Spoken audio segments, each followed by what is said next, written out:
বলতো বলতো কত মানুষ যে চোখের পানি ফেলেছে, নমরুদ ফেরাউনের হার মানাইছে। সিজদায় গিয়ে অস্ত্রসিক্ত হয়েছে। বাস্তব দেশে বিদেশে মানুষ একজনে প্রবাসী বৃষ্টি খাইছে, বাংলাদেশি এবং ইসলামী আমি এক আন্দোলনের সপ্তাহ পর্যন্ত কথা কইতে করেছে। পারিনি কি হয়েছে কি এটা কালার চক্র আল্লাহর কাছে গিয়ে কেঁদেছে আল্লাহর বাহাদুরি। এই জালিম থেকে আল্লাহ তুমি দেশকে হেফাজত করো।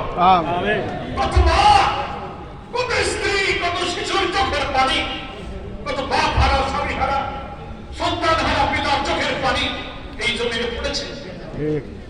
আপনারা আমরাও জুলুমে জুলুমে আমরা যখন অতিষ্ঠ হয়ে যাচ্ছি, কারাগারগুলো যখন ইসলামী আন্দোলনের কর্মীতে কারাগারগুলো পরিপূর্ণ হয়েছে, একের পর এক শাহাদাত হচ্ছে, মানুষ বাড়ি ঘরে থাকতে পারছে না, ব্যবসা বাণিজ্য চাকরি বাকরি, আমাদের সোনার ছেলেদের লেখাপড়া সব নষ্ট হয়ে যাচ্ছে।